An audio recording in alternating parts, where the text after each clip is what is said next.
The rivalry is back on. What's going on, everybody?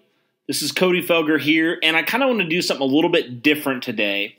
I kind of wanted to look at and make my list, looking back now in the 2019 season, making my list of the top 3 players who I think overperformed and the top 3 players who I think underperformed. So to qualify for this, it basically is on expectations. So the expectations that I had, that the national media had, the local media had on some of these players, whether that be low expectations and they exceeded those expectations, which would be overperformed, or whether they had higher expectations and they didn't come close to meeting those expectations, which would be underperformed. And so that's kind of where I want to start, and that's what I want to do today. And I kind of want to start on a positive note. I always like to be on a positive note, so I want to start with my overperformers. So guys who came into the season with not a lot of expectations, but really did a lot of good things, and really proved a lot of the doubters wrong in this season in 2019. And so I wanted to start. I'll start with my number 3. My number 3 has to be Zach Pascal. And this is a guy who a lot of fans and even some of the media were kind of saying, is this guy going to make it through training camp? I mean, the Colts, it seemed, were really loaded at receiver in training camp. And so, there's a lot of talk about Reese Fountain, a lot of talk about Deon Cain, but there really wasn't a lot of talk about Pascal. And people were kind of like, well, shoot, are the Colts going to get rid of Pascal? I mean, he had a decent first season with the Colts, but now, is he going to continue to be on this team for the future? And so in 2019, it was a roller coaster ride with Andrew Luck retiring a couple weeks before the season started, Jacoby Brissett coming in, taking the reins. The Colts not really having a good passing offense. I believe they were 30th in the league. And so I think a lot of people kind of look at this Colts offense and can kind of say, especially the passing offense, and say there was really no redeeming qualities about this passing offense. But I think one of those guys is Zach Pascal, a guy that a lot of people didn't talk about. I think he quietly had a pretty good season, a pretty good second year with the Colts. He did a lot of good things. Obviously, injuries factored into that with T.Y. Hilton being injured, Paris Campbell being injured, and then obviously Devin Funchess being injured as well. It kind of opened the door for Pascal.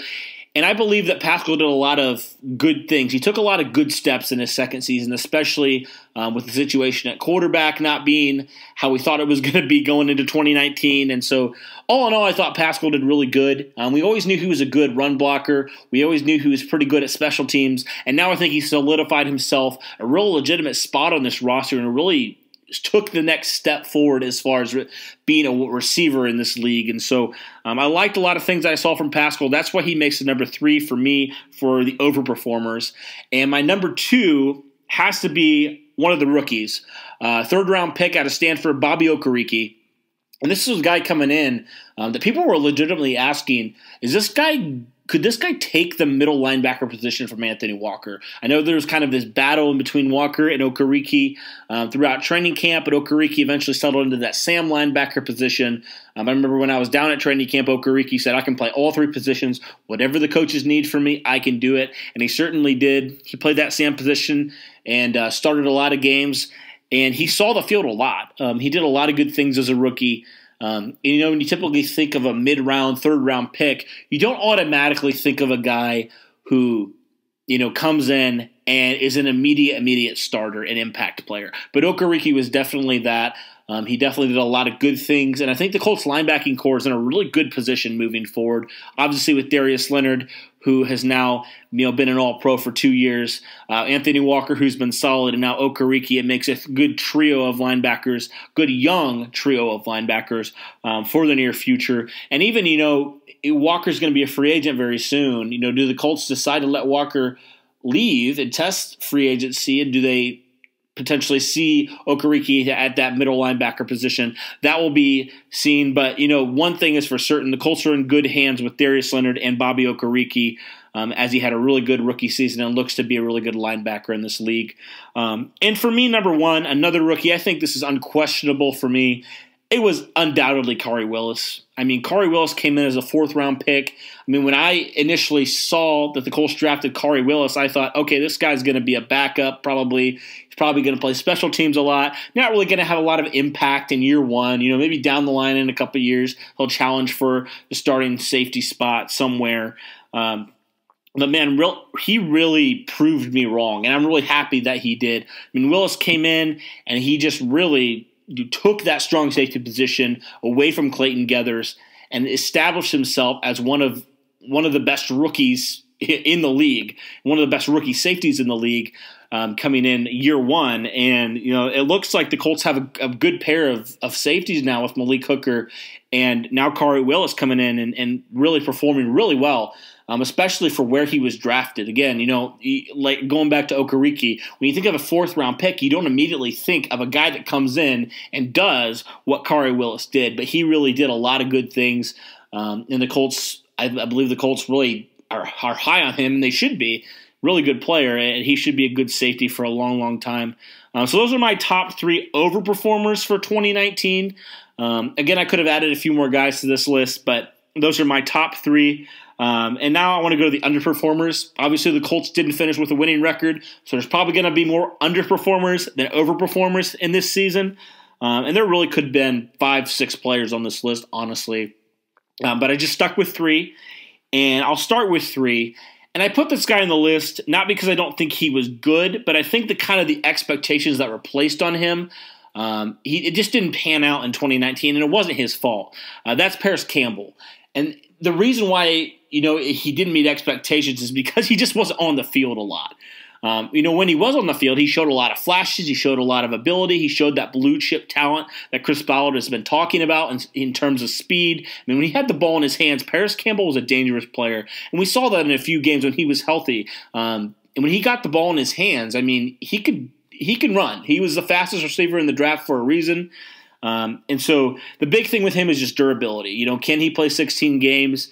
And that'll be something moving forward. I think the expectations that were placed on Campbell was that he was going to come in and he was going to be an impact player right away, and that he was going to solidify and potentially be that number 2, number 3 receiver right away.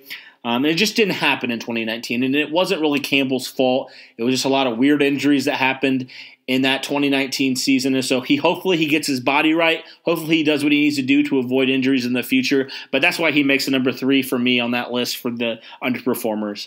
And the number 2 for me, and this one really stinks because I'm a big fan of this guy. Always was a fan of Quincy Wilson when he was drafted by the Colts in 2017.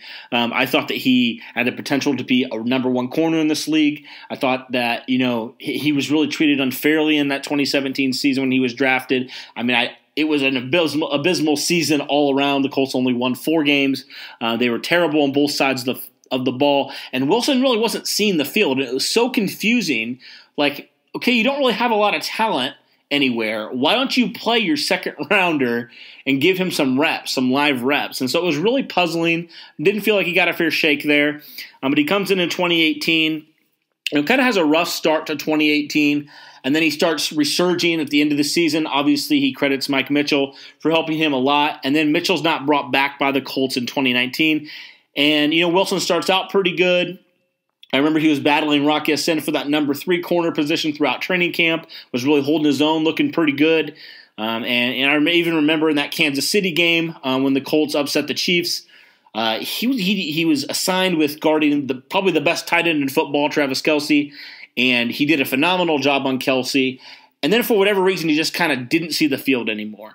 And I think Chris Ballard he talked about it in his presser at the end of the year. He kind of talked about, well, Wilson doesn't play special teams. So, when some of our guys got back and got healthy, he just didn't see the field. And so I know that his confidence, Wilson's confidence, it seemed, was kind of wavering and stuff like that. That's kind of how his 3-year career has been with the Colts. It's been up and down and up and down. He's been confident, and then he's not been confident at all. And so something's got to change for Wilson, and Ballard has talked about it. He said he had a really long conversation with Wilson after the season and basically told him, this is a big year for you. You got to do some things. You got to step it up.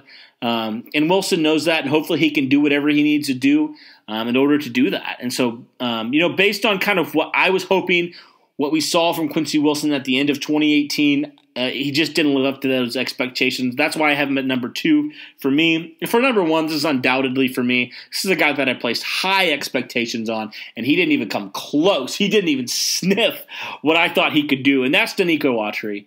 And it's really unfortunate. And you can go back and listen in the summer last year, the summer of 2019. I was really praising Watry a lot. I mean, he had 9 sacks, and I thought that he could potentially, he had 9 sacks. He didn't play all 16 games.